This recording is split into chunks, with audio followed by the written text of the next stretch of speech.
Alright, what is up everybody? So I've really been wanting to do this video for quite some time, and I'll probably continue to make some because honestly I'm just dying for more Bisq content.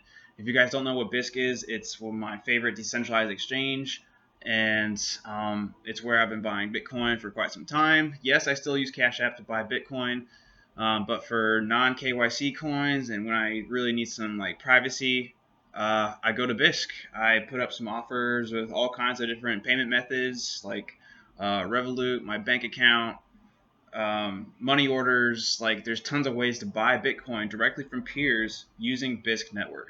So I'm just I'm tired of not being enough content on YouTube, frankly, enough video content or people talking about Bisq. So I'm just going to go ahead and make some of my own content and talk about Bisq and honestly talk about the developments, the state of the DAO, and the markets on there in general. And today I'm particularly excited to talk about stablecoins on Bisq. So if you guys weren't aware, Bisq is a way to buy with your bank account all kinds of different USD payment methods, but Bisq isn't too crazy about other altcoins that are not XMR or Ethereum or in a few others, especially not Ethereum tokens. But that doesn't mean that you can't get tokens listed and pay the fee. So there is a small fee that you have to pay to get a token listed, and you have to go through the proper ropes. It's not that hard. The barrier to entry is not really high. You just have to be willing to do it, and then you have to be willing to pay the fees in BSQ to have your token listed. So there's been tons of discussion going back and forth about stablecoins on Bisq, whether they should be implemented. And since there's tons of different kind of USDT options or implementations, like USDT on Omni, USDT on Ethereum, USDT on Tron, so it can get a little confusing and harder for the devs to actually implement. And then other people say that there's just not enough demand for stablecoins, but I frankly just don't believe that, because if there's tons of fiat volume on Bisq, the people selling Bitcoin, it's not a huge step from going from that to a stablecoin. And with a stablecoin, it's actually somewhat decentralized. Unlike your bank account where you just get a big fat IOU that can be confiscated at any time, you can cash out into something like DAI, which is currently listed on Bisq, and that way you can get access to stability and go to a US dollar peg without cashing out into your bank account, giving up some privacy, and frankly inviting a bunch of questions from your bank. So there's tons of people who have been transacting in USD on Bisq, and if you keep doing it to a bank account, this is why they advise opening up multiple bank accounts that you use for Bisq, and then for everything else it's pretty highly advised, because once they start asking questions like, where is this money coming from? Who's the guy? I've literally had calls with a Chase bank account.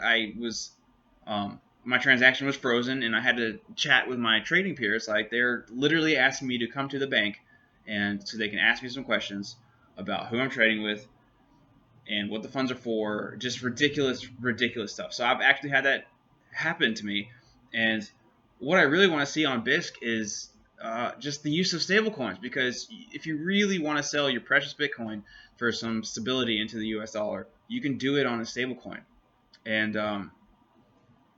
so I honestly think that the demand is there. It's just people might not be aware that DAI is actually listed currently on Bisq. So with recent conversations happening, some proposal was recently revived about whether or not to implement USDT or another stablecoin. So I think there's definitely interest. People keep bringing up this conversation, even though some people have said, yeah, it just hasn't had much volume in the past. But I'm about to show you now that DAI is currently listed with a historical volume of 3 Bitcoin. So somebody has gone through the ropes to pay the BSQ fee, listing fee, have some trading activity, and now you can go and trade DAI on Bisq right now. And I'm going to show you how to, because you actually have to go to the settings and adjust your preferences to have the token listed so you can see it and make offers in that token. So I'm going to show you how to do that right now. Let me know, give me a comment or whatever. Let me know if you weren't even aware that DAI was listed. If you've been wanting to trade stablecoins on Bisq but you didn't know, let me know in the comment section. So let me just show you how to do it on Bisq itself. So let me just shrink myself. So within your Bisq app, you're going to want to go to the settings tab up here in green. Click on that, and then you'll get another sub menu down here to the left called preferences. Go and click that. Under here, scroll down a bit until you see the national currencies that you can display and the altcoins. So just go looking through this list of altcoins. You can click the red icon next to the coin that you want to delist from your view, or go to this drop down menu right underneath. It says add altcoin. Click it and go find DAI stablecoin. And now it should be added to your altcoin options. There it is right there. So let's go back to the market tab, and let's just type in DAI. Currently I have one offer in DAI for a seller. So you can right now go sell some DAI for BTC. I did see some offers for the buy DAI, sell BTC section, and I wonder where they went because they were just here earlier.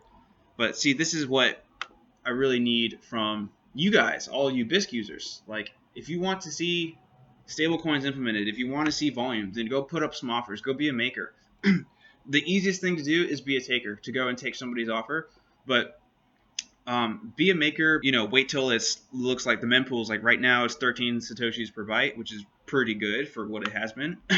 So consider, when the mempools calm down, make some offers. Go be a maker. And if you really want to see DAI implemented, get some trades going and prove that Bisq users want stablecoins. They want access to stability in the US dollar.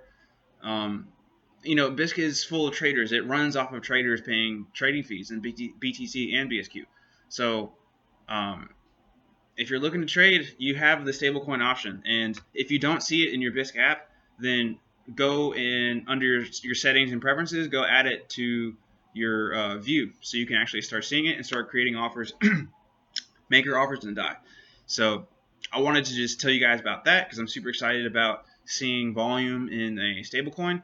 Yes, I know it is Bitcoin maxis at least don't really like tokens. They don't really like pegging out into USD. But this is a great option. This is a great option for people who actually want it. So it's there. Go get some trading volume on DAI if you want to see it. So I'm also really excited. I just want to talk about Bisq in general, and I want to go through some proposals, and I want to go through some market stats. So what is the nature of the Bisq market right now? So let's go check it out.